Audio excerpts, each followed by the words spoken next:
தமிழகமெங்கும் நடிகர் சூரி நடிப்பில் மாமன் திரைப்படம் இன்று வெளியாகியுள்ளது. இத்திரைப்படம் வெற்றி பெறுவதற்காக நடிகர் சூரி ரசிகர் மன்றம் சார்பாக திருப்பரங்குன்றம் சுப்பிரமணிய சுவாமி திருக்கோவிலில் முருகனுக்கு சிறப்பு அபிஷேகம் மற்றும் பூஜை செய்து மண் சோறு சாப்பிட்டனர். இதனைத் தொடர்ந்து செய்தியாளர்களை சந்தித்த போது அப்டேட்டில் அண்ணன் சூரியின் படம் வெளியாகியுள்ளது. மாமன் படம் வெற்றி பெறுவதற்கு அறுபடை வீடுகளில் முதல் படை வீடான திருப்பரங்குன்றம் கோயிலில் சிறப்பு அபிஷேகம் மற்றும் பூஜை செய்து மண் சோறு சாப்பிட்டு வேண்டுதல் வைத்துள்ளோம். மாமன் படம் மாபெரும் வெற்றி பெற முருகப்பெருமானின் அருளும் அன்னை மீனாட்சி அருளும் கிடைத்திட இன்று முதலில் திருப்பரங்குன்றம் முருகன் கோவிலில் வேண்டுதல் செய்துள்ளதாகவும், சூரி இதுவரை 4 படங்களில் கதாநாயகனாக நடித்துள்ளார். மாமன் படம் இவரது 5வது படம். இத்திரைப்படம் குடும்ப சகோதர சகோதரி பாசத்தை வெளிப்படுத்தும் திரைப்படம்.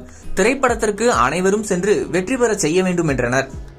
மதுரை மண்ணின் மைந்தன் எங்கள் அண்ணன் சூரி நடிக்கும் மாமன் திரைப்படம் ரிலீஸ் ஆகுது.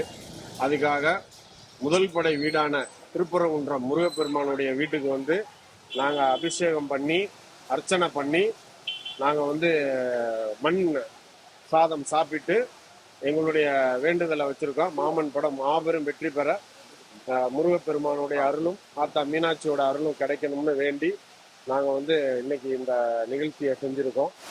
மாமன் படம் நல்ல சென்டிமெண்ட்டான படம், குடும்ப பாங்கான படம். ஒரு குடும்பத்தில் உள்ள மாமே மச்சான் சகோதரத்துவத்தையும் அண்ணன் தம்பி பாசம் அக்கா தங்கச்சி பாசங்களையும் அந்த பாண்டிங்கில் இந்த கதை சொல்லியிருக்கு. ரொம்ப நாள் கழித்து ஒரு குடும்ப ஸ்டோரி ரிலீஸ் ஆகுது. மக்கள் எல்லாரும் ஆதரவு கொடுத்து எல்லாரும் தியேட்டருக்கு போய் இந்த படத்தை பார்க்கணும்னு கண்டிப்பாக கேட்டுக்கொள்கிறோம். இந்த தருணத்தில்